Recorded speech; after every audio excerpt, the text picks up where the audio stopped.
अस्सलाम वालेकुम नाजरीन, एक्सप्रेस न्यूज़ की खुसूसी ट्रांसमिशन में आपको खुश आमदेद कहते हैं। कंट्रोल रूम से पाकिस्तान भारत के दरमियान कशीदगी, सीज़ फायर, इसके हवाले से भी बात करेंगे, लेकिन आई थिंक उससे पहले जो बड़ी डेवलपमेंट है ये सीज़ फायर तो हुई है, लेकिन असल में ये 5 दिन का जो मार्का था, जीत किसकी हुई है? मेरे ख्याल में अगर आप छोड़ दें, हम तो क्योंकि पाकिस्तानी हैं या जो इंडियंस हैं वो अपने आप को कहेंगे, लेकिन अगर आप इस वक्त पूरी दुनिया का मीडिया देखें, जो न्यूट्रल ऑब्जर्वर हैं, जो इंटरनेशनल ऑब्जर्वर हैं, मसलन बीबीसी ने ये कमेंट्री की है कि इसमें क्लियरली पाकिस्तान आपको विनर नजर आता है। CNN ने इसी तरह से बात की है कि जब कल रात पाकिस्तान की तरफ से भरपूर जवाब दिया गया, जिस तरीके से मिसाइल फायर किए गए भारत के ऊपर, तो भारत भुखला गया और भारत एक्चुअली अमेरिका के पास गया कि अब आप जंग बंदी करवाएं।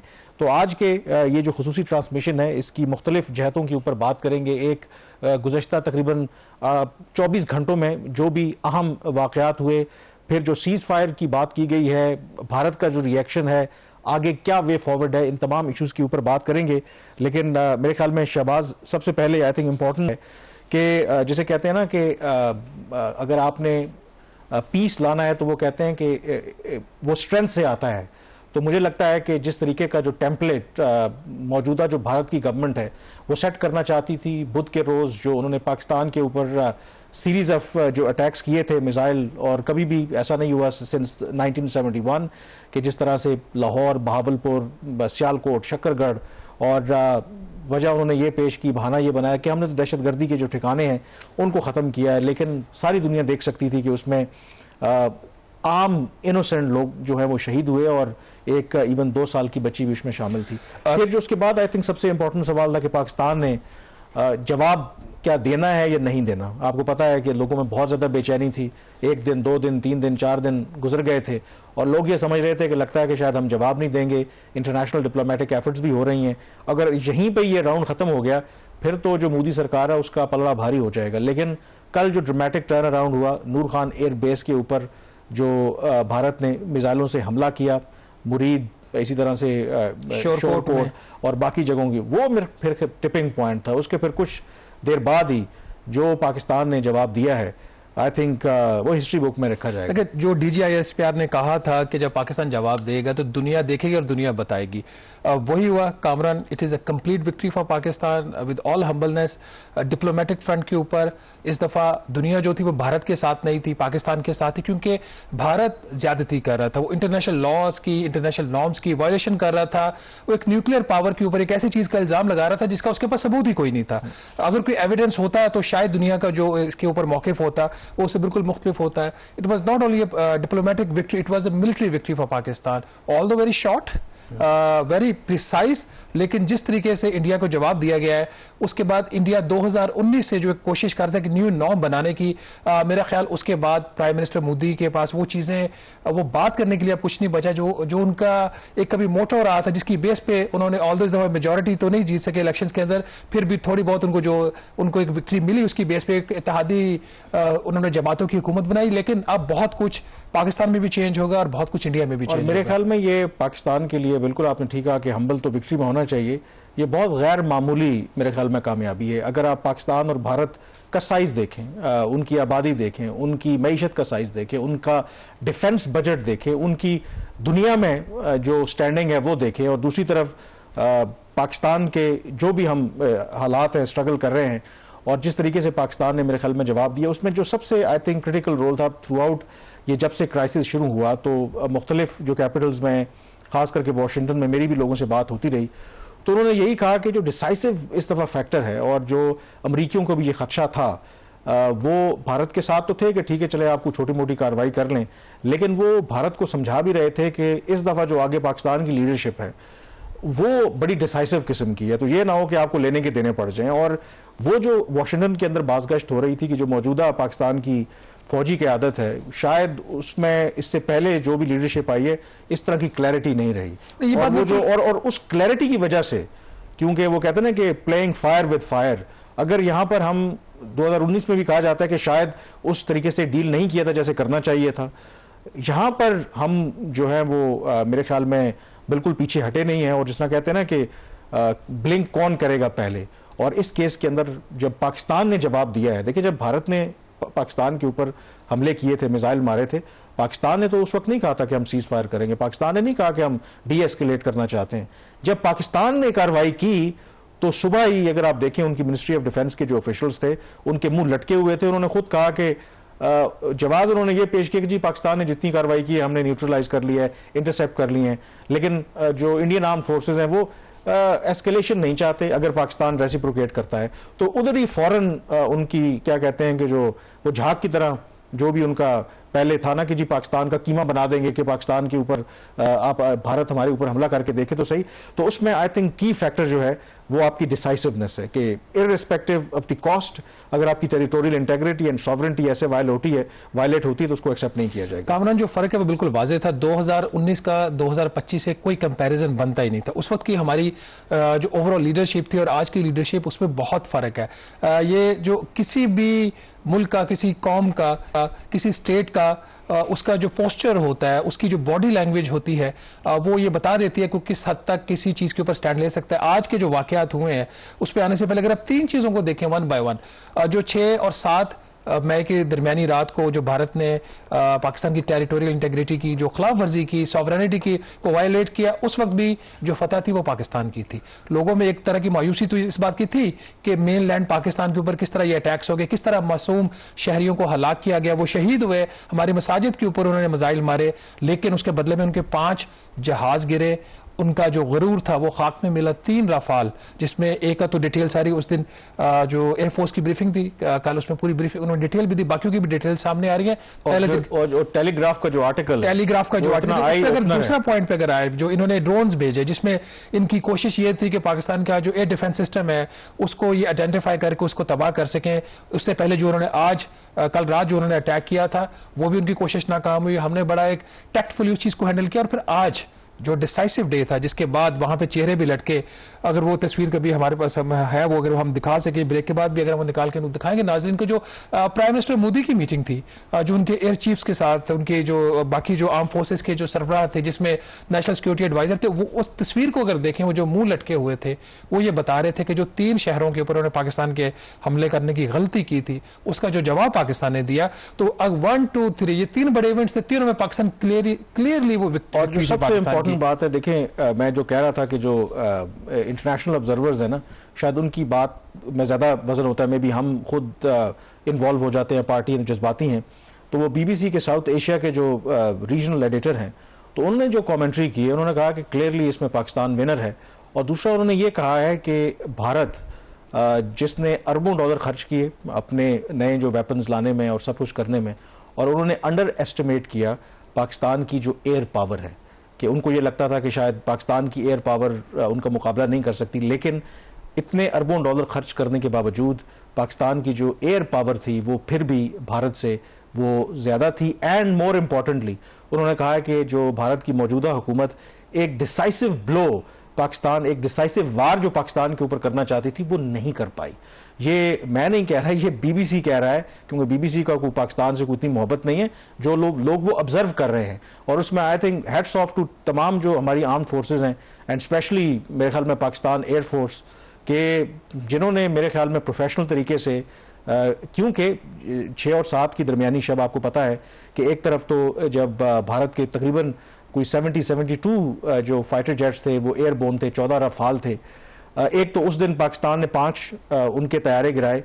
फिर जब रात गए, हमने जब ऑपरेशन शुरू किया, एक तो उस दिन भी हमारे जो तमाम फ्लाइंग एसेट्स थे वो महफूज रहे। अब जो पाकिस्तान ने कार्रवाई की है उसमें भी पाकिस्तान के जितने जो फ्लाइंग एसेट्स हैं बिल्कुल आई थिंक ज़बरदस्त, बिल्कुल नीट एंड क्लीन रिकॉर्ड है। तो इससे बड़ी मेरे ख्याल में कामयाबी हो नहीं सकती। अब जो होता है ना कि मिलिट्री जो कामयाबी है आपकी, वो फिर डिप्लोमेटिक सक्सेस में भी कन्वर्ट होती है। अब जो मेरे लिए हैरान कुन बात है, देखें ये मामला शुरू हुआ था पहलगाम से, आज जब पूरी दुनिया भर से लोग मुबारकबादें दे रहे हैं, खास करके पाकिस्तान को भी, और कह रहे हैं बहुत अच्छा हुआ है। खुद ट्रंप ने जब ये ट्वीट किया और बताया कि जो सीज फायर हो गई है, उसमें कहीं पहलगाम का जिक्र नहीं है। उन्होंने कहा कि ये दोनों मुल्कों के दरमियान इन्होंने मीडिएट करवाई है और इमीडिएट सीज फायर हुई है। And congratulations to both countries on using common sense and great intelligence. Thank you for your attention to this matter. अब ये देखें कि भारत की जो पॉलिसी थी कि आप हमें पाकिस्तान के साथ नथी ना किया करें। यहाँ पर ट्रंप जो है वो ट्वीट कर रहे हैं, पाकिस्तान को भी वही इज्जत दे रहे हैं जो भारत को वो देते हैं। फिर मेरे ख्याल में जो सबसे बड़ा इसमें जो टेक है ना, टेक अवे है जिस पे बात करनी चाहिए चलें, वो भारत की क्या पॉलिसी थी इससे पहले कि talk and terror can not go together, यानी कि जब तक उनके बकौल मुबैना तौर पर क्रॉस बॉर्डर टेररिज्म बंद नहीं होती आपके साथ बात नहीं करनी, और वो बात नहीं करते थे हमारे साथ। फिर थर्ड पार्टी मीडिएशन के वो खिलाफ थे। अब ये जो मार्को रूबियो ने ट्वीट किया है, उन्होंने कहा है एक तो गुज़श्ता 48 घंटे में इसमें वाइस प्रेसिडेंट JD वैंस और ख़ुद उनके साथ उन्होंने इंगेज किया नरेंद्र मोदी को, शहबाज शरीफ को, जयशंकर जो भारत के फॉरेन मिनिस्टर हैं, आर्मी चीफ हमारे नेशनल सिक्योरिटी एडवाइज़र उनके अजित डोवल, और पाकिस्तान के जो हैं आसिम मलिक DG ISI भी हैं। तो इनके साथ वो मिलकर 48 घंटों में वो बातचीत जो चलती रही, जो भी बैक चैनल चलते रहे, और उसमें जो सबसे अहम ऑपरेटिंग पैरा है कि I am pleased to announce the governments of India and Pakistan have agreed to an immediate cease fire and to start talks on a broad set of issues at a neutral site. Which means ये bilateral बात करता था भारत वो खत्म, bilateral बात के अलावा वो जो बात कर ही नहीं रहा था, तो अब बात करने के लिए वो तैयार भी हो गया। और ये जो टर्म यूज की है, a broad set of issues at neutral site, तो ब्रॉड सेट ऑफ इश्यूज का क्या मतलब है? कश्मीर पे भी बात होगी, पानी के इशू की भी बात होगी, और मेरे ख्याल में तो ये भारत के लिए मिलिटरीली भी एक डिजास्टर है और डिप्लोमेटिकली भी उनके लिए एक बहुत बड़ा डिजास्टर है। और यही वजह है कि वहां पर दे एंटिसिपेट डोमेस्टिक प्रेशर। तो जो उनके फॉरेन सेक्रेटरी हैं विक्रम मिस्री, उन्होंने थोड़ा ट्विस्ट देने की कोशिश की है। उन्होंने जब अनाउंस किया, उन्होंने कहा कि आज पाकिस्तान की DGMO ने कुछ 3:15 बजे भारत की DGMO को कॉल की, और उस कॉल में ये एग्रीमेंट हुआ कि भारतीय वक्त के मुताबिक 5 बजे से फौरी तौर पर सीज फायर पर अमल दरामद शुरू कर दिया जाएगा, और इनकी अगली जो टेलीफोन कॉल है वो मंडे को यानी कि 12 मई को होगी। तो उन्होंने अमेरिका का जिक्र नहीं किया, उन्होंने किसी और ताकत का जिक्र नहीं किया। ये तासुर देने की कोशिश की है कि हमारी पाकिस्तान के साथ बराह रास्त बात हुई है। हालांकि fact of the matter is के अमेरिका की इन्वॉल्वमेंट के बगैर, इनफैक्ट जो वज़ीर ख़ारजा हैं हमारे इसाक डार साहब, उन्होंने कहा कि कोई 2 दर्जन के करीब जो मुल्क थे वो behind the scene role play कर रहे थे, इसमें इन्वॉल्व थे। सऊदी अरब के रोल को हम इग्नोर नहीं कर सकते। तो ये भारत ने अचीव किया पहलगाम के बाद कि आज बड़ी शानदार विक्ट्री होगी। और ये तो मिलिटरीली वो जो एक टोन सेट करना चाहते थे उसमें उनको धचका लगा है, बड़ा क्लियर उनको एक मैसेज मिला है। दूसरा, पाकिस्तान से आप कहते थे बात नहीं करनी, वो बात करने पे अब राजी हो गए हैं। थर्ड पार्टी मीडिएशन नहीं करनी, उसके लिए भी तैयार हो गए। वेन्यू पे बात होगी, न्यूट्रल वेन्यू पे बात होगी, which could be any venue, which could be any venue, not India, not Pakistan। नहीं, इंडिया पाकिस्तान में तो नहीं होगा ना। न्यूट्रल वेन्यू का मतलब could be any venue। Neutral venue, तो फिर वो जो शिमला एग्रीमेंट के तहत उनको एक एडवांटेज मिला था कि दोनों बायलैटरली बात करेंगे, वो और मेरा ख्याल है कि इसका बैकलैश इंडिया में बहुत ज्यादा आएगा। इनफैक्ट ऑलरेडी मैं कुछ जो उनके एनालिस्ट थे वो देख रहा था, उन्होंने कहा कि ये तो यही जो मोदी गवर्नमेंट है इनका प्रॉब्लम है कि एक चीज शुरू करते हैं और उसको बीच में ही खत्म कर देते। उन्होंने कहा कि उन्होंने एक दफा फिर पाकिस्तान को आपने ऐसे ही जाने दिया है, और हालांकि वो कहते हैं कि इस वक्त सीज फायर की कोई तुक बनती नहीं थी, कोई दबाव नहीं था। मेरे ख्याल में जो आउटसाइडर है उनको ये लगता है कि दबाव नहीं था, क्योंकि मोदी साहब सिस्टम में मौजूद हैं। जब उनकी आज सुबह अपने जो तीनों सर्विसेज चीफ्स हैं, उनके चीफ ऑफ डिफेंस हैं, उनसे मुलाकात हुई होगी, तो उन्होंने उनको नक्शा पेश किया होगा कि भाई अगर ये मामला आगे ज्यादा गया तो बेहतर है कि इससे पहले कि और ज्यादा एम्बैरेसमेंट हो तो इधर ही सुलह कर लो, इधर ही मामला को। दो चीजें कामरान पाकिस्तान को अब आगे करनी चाहिए फोकस। एक तो इसमें यह चीज कि जब भी बात हो डिप्लोमेटिक किसी भी फ्रंट के ऊपर, तो पाकिस्तान को सबूत मांगना है पहलगाम अटैक का, जो पाकिस्तान के ऊपर इल्जाम लगाया जाता है, गलत इल्जाम लगाया जाता है, तो उसको सबूत देना है। दूसरा, भारत फॉरेन ऑफिस ने वैसे बहुत लंबी चौड़ी स्टेटमेंट जारी की, मैंने पढ़ी वो स्टेटमेंट भी, उसके ब्रेक के बाद उसका जिक्र। लेकिन एक और जो चीज इसके साथ पाकिस्तान को अब करने की लाजमी जरूरत है, भारत ने हमेशा पाकिस्तान के ऊपर दहशतगर्दी का इल्जाम लगाया है। अब भारत ने पाकिस्तान की मसाजिद के ऊपर अटैक किया है, मासूम शहरियों को शहीद किया है, तो दहशतगर्द का स्टेटस का जो लेबल है वो भारत के ऊपर जाता है, और ये पाकिस्तान को हर इंटरनेशनल फोरम के ऊपर इसको रेज करना है। और ब्रॉडर सेट ऑफ इश्यूज में जब बात आती है तो फिर पाकिस्तान का भी तो कंसर्न है ना, तो वो वहां पर डेफिनेटली इसको रेज करना चाहिए। डिस्कशन जो है हमारी जारी रहेगी।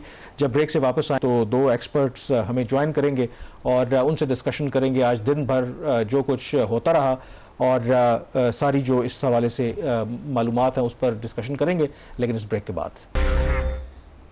जी, कंट्रोल रूम से एक दफ़ा फिर आपको खुशामदीद कहते हैं। पाकिस्तान भारत कशीदगी और उसके नतीजे में होने वाली जो ड्रामेटिक फिर पेशरफ्त हुई है उस पर बात करने के लिए अब हमें ज्वाइन किया एयर मार्शल रिटायर्ड जायद महमूद साहब ने। सिक्योरिटी अमूर के माहिर हैं। डॉक्टर कमर चीमा ये भी सिक्योरिटी अमूर के माहिर हैं। आप दोनों का बहुत शुक्रिया। एयर मार्शल साहब, आपसे मैं आगाज़ करना चाहूँगा, सीज़ फायर की तरफ तो बाद में हम आएंगे।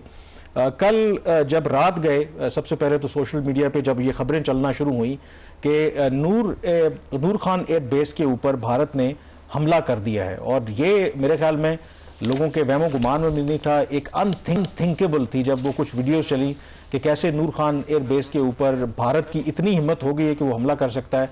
और उस वक्त लोगों में, क्योंकि ऑलरेडी गुस्सा था कि बुध को जो भारत ने मिसाइल दागे थे पाकिस्तान के ऊपर, तो पाकिस्तान ने कहा तो था कि हम जवाबी कार्रवाई करेंगे, लेकिन उस वक्त तक कार्रवाई नहीं हुई। तो लोग बड़े परेशान थे कि ये आखिर हो क्या रहा है कि आज अगर भारत नूर खान एयर बेस तक पहुंच गया है, कल GHQ तक पहुंच जाएगा, कल प्राइम मिनिस्टर हाउस तक पहुंच जाएगा, तो हमारा दिफा क्या कर रहा है। लेकिन उसके बाद जो फिर पाकिस्तान ने जवाब दिया और जिस तरीके से हमारी आर्म्ड फोर्सेस ने, खास करके एयर फोर्स ने जो भारत को रिटेलिएट किया, आई थिंक इंटरनेशनल मीडिया भी उस पर लिख रहा है। तो जरा थोड़ा सा रिकैप करेंगे कि क्या हमारी पूरी हिकमत अमली थी और किस तरीके से बावजूद इसके कि हम अददी एतबार से, साइज के एतबार से, मैशत के एतबार से छोटा मुल्क होंगे, लेकिन उसके बावजूद हमने, मेरे ख्याल में जो एक मुहावरा भी है कि भारत को नाकों चने चबवा दिए हैं।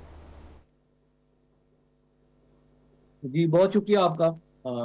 आपको मेरी आवाज आ रही है? आपको सुन सकते हैं जी। जी जी।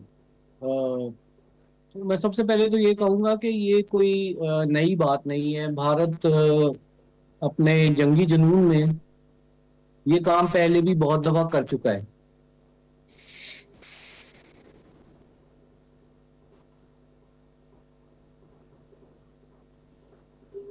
मेरा ख्याल है कि कमर चीमा साहब को भी शामिल डिस्कशन करते हैं। चीमा साहब, अगर आप ओवरऑल सिचुएशन को समराइज कर सकें, जो कल रात हुआ उसके बाद जो पाकिस्तान का रिएक्शन था, इसको आपका चूंकि डिप्लोमेटिक कम्युनिटी में भी बहुत ज्यादा आपका इंटरेक्शन होता है, इसको डिप्लोमेटिक कम्युनिटी ने इस चीज को कैसे देखा?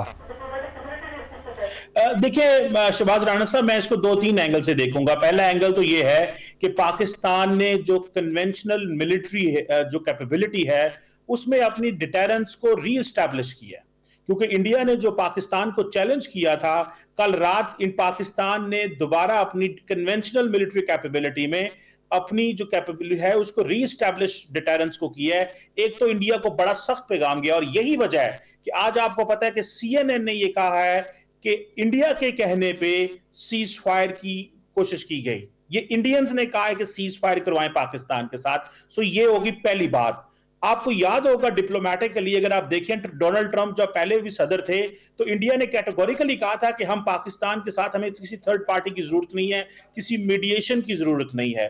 तो अब क्या जरूरत पड़ी कि इंडिया को अमेरिका से कहना पड़ा कि हम मीडिएशन, हमारी मीडिएशन करवाएं या हमारा ये सीज फायर करवाएं? इससे पहले तो इंडिया मानता नहीं था। सो इट मींस कि इंडिया के जो फंडामेंटल्स हैं उसमें कुछ तब्दीली आई है, और वो हालात यकसर बदले जब कल पाकिस्तान ने मैसिव बम्बार्डमेंट की। और ये अनप्रेसिडेंटेड है भारत और पाकिस्तान की ये मॉडर्न हिस्ट्री में, जहां पे मैं और आप इन चीजों को देख रहे हैं, कभी हमने ऐसी चीजें नहीं देखी। सो इंडिया ने एक तो अपनी वो जो पोजीशन थी, क्योंकि वो कहते थे हम तो मीडिएशन करवाने नहीं चाहते, हमें थर्ड पार्टी की जरूरत नहीं, हर मुल्क को वो रिजेक्ट कर देते थे, और इसीलिए अमेरिकन भी कहते थे कि वो खुद ही अपने मसले देख लेंगे। ट्रंप ने भी कहा, JD वैंस ने भी कहा। तो अब वो उन्होंने देखे अमेरिका के कहने पे पाकिस्तान के साथ डायरेक्ट कम्युनिकेशन लाइन एस्टैब्लिश की DGMO लेवल पे, जो कि वो पहले नहीं करना चाह रहे थे। सो मुझे ऐसा लगता है कि शायद जो इंडिया है वो ऑन बैटल ग्राउंड के ऊपर जो एक सिस्टमैटिकली या साइकोलॉजिकल वॉरफेयर वो हारा, पर्टिकुलरली जब उसके राफेल गिरे जो उसको बड़ी मिलिट्री सुपीरियरिटी दे रहे थे। फिर जब उनके S-400 पे जब हमले हुए तो मैं समझता हूं वहां से उनको थोड़ा सा धचका लगा और उन्होंने सोचा कि अब हमें थोड़ा इमीडिएटली पीछे हट जाना चाहिए। लेकिन प्रॉब्लम यह है कि नरेंद्र मोदी साहब की ईगो बहुत बड़ी है, और वो ईगो इस तरह है कि वो तो अपने लोगों को बहुत कुछ बता के बैठे हुए हैं। डॉक्टर साहब, ये ना उनकी ईगो के ऊपर भी जरूर बात करेंगे, उनकी ईगो के ऊपर भी जरूर बात करेंगे। मैं दोबारा एयर मार्शल रिटायर्ड जायद महमूद साहब की तरफ जाना चाहूंगा। तो जायद साहब, अगर आपको आवाज आ रही है, तो पहले कुछ टेक्निकल इशू था कि आपको हम सुन नहीं पा रहे थे, तो जरा बताएं, जो मैं जिक्र कर रहा था कि पिछले 18-20 घंटे में जो डेवलपमेंट्स हुई, जो पाकिस्तान का जवाबी हमला था, और जिस आई थिंक तरीके से हमने जवाबी हमला किया, जैसे कमर चीमा साहब भी कह रहे थे, तो हमने तो भारत का जो भी दिफा है, जो भी उनकी कन्वेंशनल ताकत थी, उसको तो हमने हिला के रख दिया। जी हाँ, बिल्कुल ऐसे ही है। और मैं जैसे अर्ज कर रहा था कि ये पहली दफा नहीं हुआ, ये पहले भी काफी दफा हो चुका है। जी प्लीज। जी आप जारी रखें बात आपकी, हम बात सुन सकते हैं। जाहिद साहब आप बोलते रहिए। जी जी। तो सबसे पहले बुनियादी बात यह है कि ये जो खित्ता है और दुनिया, ये पाक भारत जंग की मुतहम्मल नहीं हो सकती। बाकी जो आप लोग जो बातें कर रहे हैं, पाकिस्तान और भारत का जो कंपैरिजन करने की कोशिश कर रहे हैं, तो इसमें सारी दुनिया के देखने के लिए ये बात है कि अब कोई किसी के लिए कोई शक वाली बात रह नहीं गई कि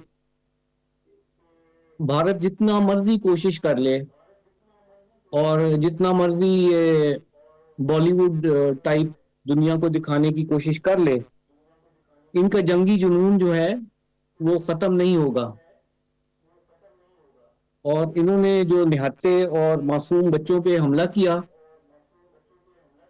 ये हम भूल नहीं सकते। और ये हमारे बच्चे थे और ये इनको सारी दुनिया में टेररिस्ट कह के दिखा रहे हैं। और जो सबक हमारी अफवाज ने इनको सिखाया है, मैं उम्मीद करता हूँ कि ये थोड़ा सा इस सबक को याद रखेंगे और आइंदा किसी किस्म की जारहियत से बाज रहेंगे। लेकिन इस कहने के बाद मैं ये कहूँगा कि अगर ये अभी भी सबक नहीं सीखे तो हम फिर इससे बड़ा सबक सिखाने को भी तैयार हैं।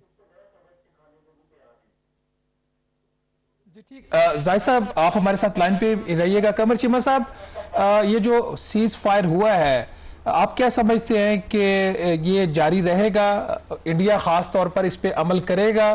क्या कोई आपको लगता है कि यहाँ पे कोई इंडिया के एंड से कोई मेजर किस्म की ब्रीचेस हो सकती हैं, या आप समझते हैं कि जो गारंटर्स हैं वो ये होने नहीं देंगे? नहीं, मैं नहीं समझता ये सीज फायर रहेगा। और उसकी मैं पहली मिसाल आपको दे दूं कि इस वक्त भारत की जो लीडरशिप है, पर्टिकुलरली मिलिट्री एंड डिप्लोमेटिक, वो ये कह रहे हैं कि सिचुएशन खराब हो गई है दोबारा, और ये इंडिया ने दोबारा सीज फायर वायलेशन की। उसकी मैं आपको वजह बता रहा हूं क्यों करना चाहता है। देखिए, नरेंद्र मोदी का क्या टेक अवे है इस पूरी की पूरी गेम के अंदर? कामरान साहब और शहबाज साहब, क्या टेक अवे मिला नरेंद्र मोदी को? उसकी क्या फेस सेविंग है?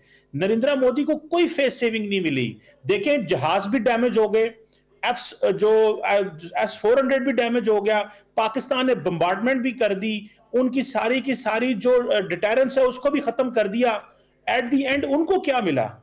और अमेरिका को कहना पड़ा कि पाकिस्तान से हमारी बात करवाएं, उनको फेस सेविंग कोई नहीं मिली। तो मैं समझता हूं ये सीज फायर नहीं रहना। इस वक्त जो फॉरेन सेक्रेटरी हैं इंडिया के, वो ये कह रहे हैं कि जनाब सीज फायर ब्रीच हो गया, और उन्होंने ब्रीच कर दिया इंडिया ने। ये सुबह भी इन्होंने ड्रामा किया था कि इन्होंने कहा जनाब कि हम ये सीज फायर जो है वो पाकिस्तान के साथ करना चाहते हैं। इन्होंने अपनी आर्मी की चीमा साहब, मसला ये है ना कि इसकी जो सीज फायर, चीमा साहब, जो सीज फायर की अनाउंसमेंट आई है वो प्रेसिडेंट डोनाल्ड ट्रंप की तरफ से आई है, ना पाकिस्तान की तरफ से आई है, ना इंडिया की तरफ से। इसका मतलब गारंटर्स तो बीच में है ना। छोटी मोटी तो आज की रात कुछ हो सकती हैं, मतलब जो वायलेशन कुछ अनकन्फर्म, ऑफिशियली तो कंफर्म नहीं हो रही, अनकन्फर्म जो वायलेशन रिपोर्ट हो रही हैं, तो आप क्या समझते नहीं कि शायद थोड़ी सी जो भारत है अपनी, वो उसको जो उसमें शर्मिंदगी उठाना पड़ी उससे बचने के लिए थोड़ा बहुत वो आज रात कुछ करेगा? ओवरऑल जो सीज फायर है वो मेंटेन रहेगा? देखिए, हो सकता है कि पाकिस्तान की मेन स्ट्रीम किसी जगह पे कोई हमला ना किया जाए जो मेन टेरिटरी है, और जो जिसको इंडिया कहता है जी कि अपना वो कश्मीर कहता है, कश्मीर में वो ऐसी कार्रवाई करें, तो वहां पे तो पाकिस्तान जरूर जवाब देगा। क्योंकि इन्होंने जो 2003 का हमारा सीज फायर एग्रीमेंट था उसको फॉर्मलाइज किया, उसको भी खत्म कर दिया, तो सब कुछ तो इन्होंने खत्म कर दिया है। सो मैं समझता हूं कि जितने भी डिविडेंड्स, पीस डिविडेंड्स थे, डिप्लोमेसी थी, मिलिट्री डिप्लोमेसी, सारी इन्होंने खत्म कर दी है। तो अब देखते हैं कि क्या होता है। अभी देखे ना, उनके फॉरेन सेक्रेटरी आके ये कह रहे हैं, और सीज फायर एग्रीमेंट आप देखें ना, नरेंद्र मोदी को मिला कुछ नहीं है इस सारे के सारे प्रोसेस में। उनकी तो फेस सेविंग ही नहीं होती, वो अपने 1.4 बिलियन लोगों को क्या कहेंगे। तो वो माहौल को ज्यादा गर्म करना चाहते हैं, और खासतौर पे जिस तरह अमेरिकन ने ये कराया, शायद उनको ये एहसास हो गया, और अभी CNN ने ये कह दिया कि ये इंडिया के कहने पे हुआ है, तो मेरा ख्याल है वो इसको कॉन्ट्रडिक्ट नहीं कर सकती। और अगर आप थोड़ा सा देखें इसको कि सबसे पहले स्टेटमेंट प्रेसिडेंट ट्रंप, फिर मार्को रूबियो, फिर डार साहब, और आखिर में उन्होंने स्टेटमेंट नहीं की, विक्रम मिश्री को कहा कि तुम बोलो, और बाद में एक टूटी भजी सी स्टेटमेंट इन्होंने जारी कर दी। तो ये बहुत हाफ हार्टेड इन्होंने सीज फायर किया था और मजबूरन किया। तो ये लेकिन उन्होंने जो हाफ हार्टेड उन्होंने जारी की है उसकी वजह यह है कि वो, बिल्कुल आप ठीक कह रहे हैं, क्योंकि इसमें 2-3 और चीजें भी हुई हैं। देखें, भारत है वो कहता था कि जी हम थर्ड पार्टी मीडिएशन नहीं मानते, दूसरा पाकिस्तान के साथ हम मुज़ाकरात नहीं करेंगे।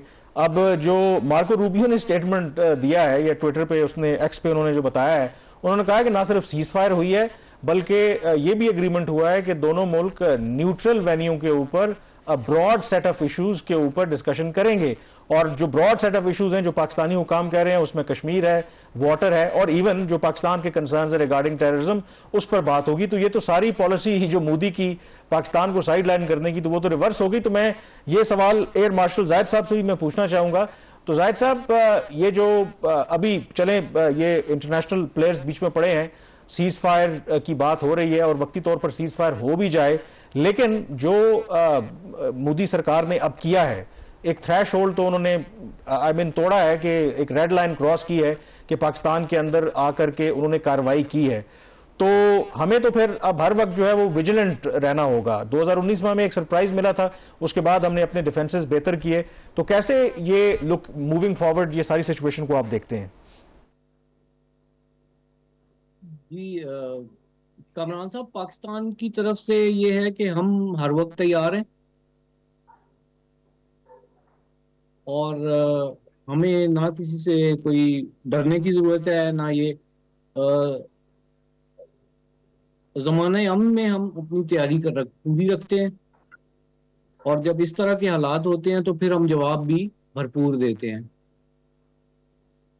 और बाकी रही बात सारी दुनिया की, नाज़िर भाई यहाँ पे एक छोटी सी ब्रेक लेनी पड़ेगी। कुछ ऐसी भी इत्तलात आ रही है कि वज़ीर-ए-आज़म पाकिस्तान शहबाज शरीफ साहब आज रात 11 बजे के बाद कौम से खिताब भी कर सकते हैं। अभी इस हवाले से हम मज़ीद डिस्कशन भी करेंगे, लेकिन एक छोटी सी ब्रेक के बाद।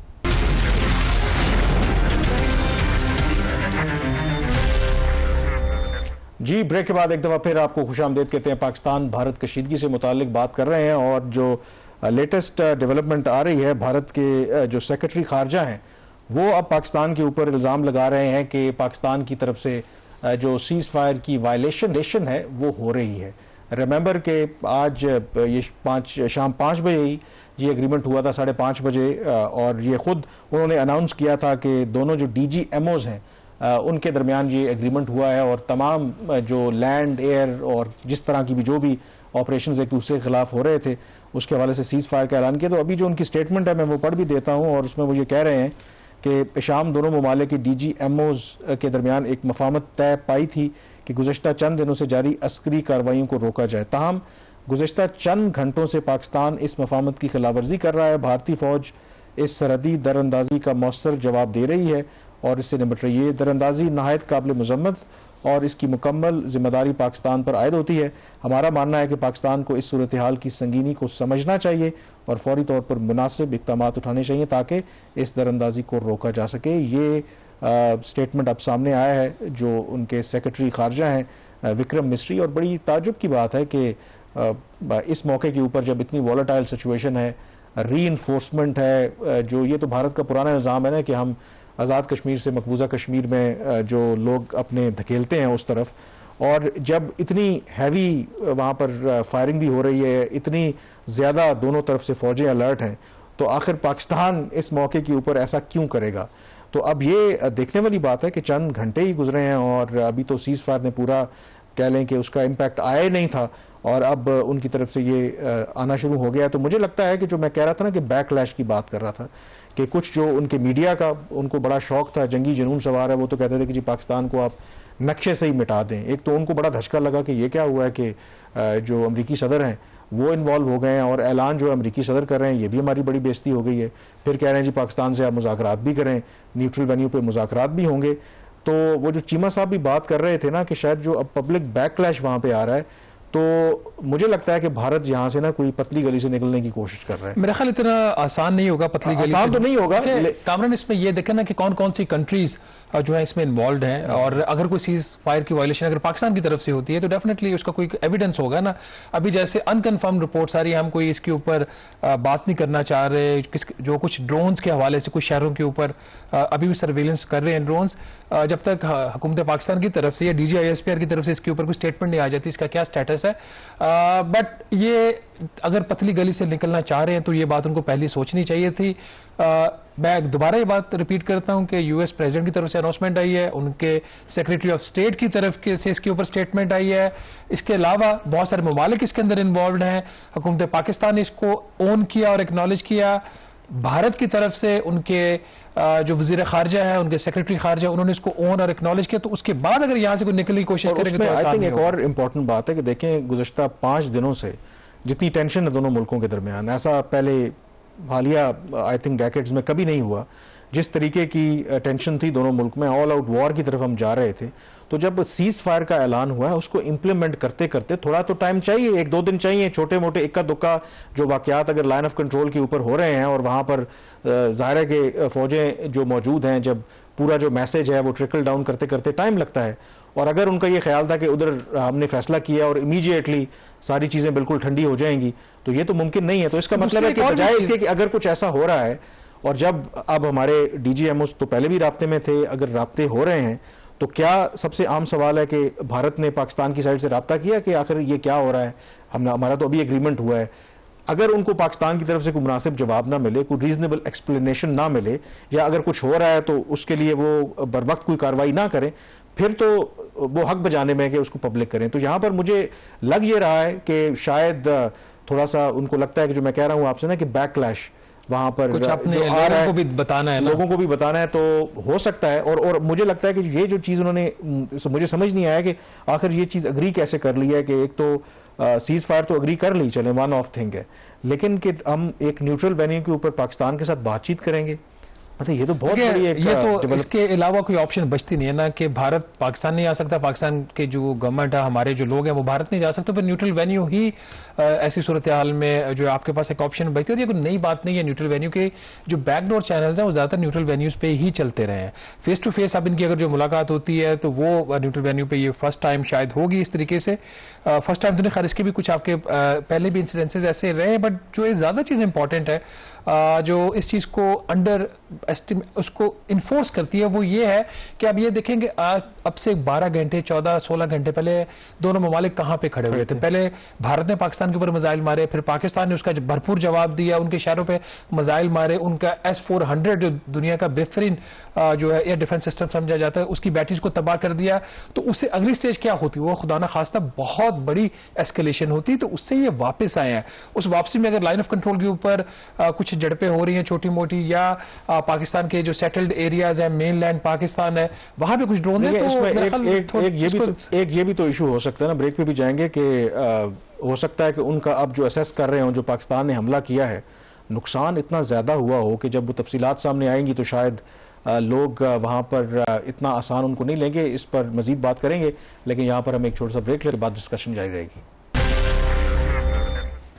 जी, ब्रेक के बाद एक दफ़ा फिर आपको खुशामदीद कहते हैं कंट्रोल रूम से। पाकिस्तान भारत कशीदगी से मुतालिक ब्रेक से पहले हम भारतीय सेक्रेटरी खारजा के बयान से मुतालिक बात कर रहे थे, लेकिन जो पाकिस्तान में हुक्काम हैं वो इन खबरों की तरदीद भी कर रहे हैं, उनको प्ले डाउन कर रहे हैं, और वो यही कह रहे हैं क्योंकि सोशल मीडिया के ऊपर बहुत सी ऐसी खबरें भी चल रही हैं जी कि फिर कोई ड्रोन कहीं से निकल आया, क्या हुआ है, तो वो यही कह रहे हैं कि ये कोई लेटेस्ट इस तरह की डेवलपमेंट नहीं हुई। जो पुराने ड्रोन्स हैं वही अगर कोई इधर उधर घूम रहे हैं तो कोई परेशानी वाली बात नहीं है। और दूसरा, जो लाइन ऑफ कंट्रोल के ऊपर भी सीज फायर वायलेशन की जो बात हो रही है, कोई छोटे हथियारों से सीज फायर की वायलेशन अगर हो भी रही है, तो उसको भी जो पाकिस्तानी हुकाम है वो ये कह रहे हैं कि ये एक रूटीन का काम आमतौर पर वहां पर होता रहता है। तो अगर आप कंपेयर करें अदरवाइज जो दोनों मुल्कों के दरमियान जंगी हालात थे उसको और अदरवाइज, तो वो बहुत उसमें फ़र्क है। तो एटलीस्ट पाकिस्तान की अगर आप बात करें तो पाकिस्तान तो कमिटेड है as far as cease fire is concerned. और अब प्राइम मिनिस्टर शहबाज शरीफ ने भी कौम से खिताब करना है 11:05 पर तो देखते हैं कि उसमें वो क्या बात करेंगे। बट लेकिन आज का दिन अगर कामरान समराइज करें ना हम,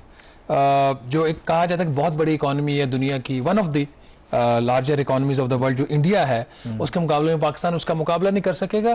तो जो बात रीइंफोर्स किया है हमारी पाकिस्तान एयरफोर्स ने, हमारे अफवाज ने, कि सिर्फ हथियारों से और टेक्नोलॉजी से जंग नहीं लड़ी जा सकती, इसका जज्बा चाहिए होता है।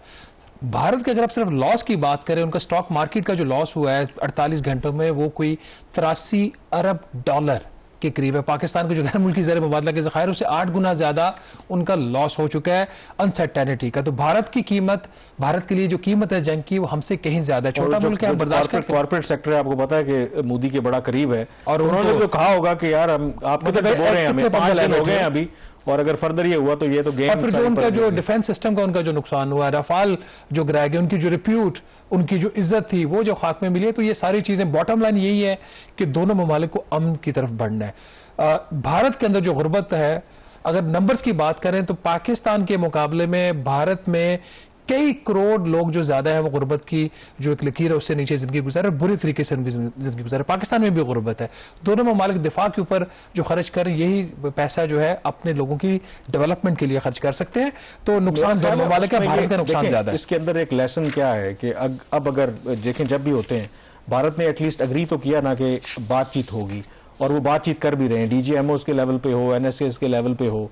तो ये बातचीत क्या पहले नहीं हो सकती थी? पहले भी हो सकती थी, और ये चीज एस्टेब्लिश हो गई है कि आप जितने मर्जी आपके इख्तलाफात हों, अल्टीमेटली आपको वो बात करनी पड़ती है। जो लोकल विजडम होता है ना, ये इधर भी अप्लाई होता है कि मसलन अगर दो आप मोहल्ले में भी लड़ाई होगी ना, आप पर्चा कराएंगे, काउंटर पर्चा आप पे भी हो जाएगा, एंड पे आपको सुलह करनी पड़ेगी। नहीं करेंगे सुलह तो वकील, लेकिन चौधरी बीच में आ गया है, चौधरी बीच में आ गया। और एक खास चीज जो हमें अपने दोस्तों का शुक्रिया अदा करना चाहिए, चीन का, तुर्की का, अजरबैजान का, सऊदी अरेबिया का, खासतौर पर चीन का, जिसने हर लिहाज से, हर तरीके से और खामोशी से पाकिस्तान की मदद की, और डंडोरा नहीं इस चीज का पीछा। और मेरे ख्याल में जो तुर्की वो वाहिद वो मुल्क है जिसने खुलकर, क्योंकि बाकी जो ममालिक हैं, चीन दायरा के पब्लिकली वो एक बैलेंस बात करते हैं, बाकी दुनिया ने भी की, लेकिन जो तुर्की है उसने खुलकर पाकिस्तान का बिल्कुल वन साइडेड पोजीशन लेते हुए पाकिस्तान को उन्होंने सपोर्ट किया।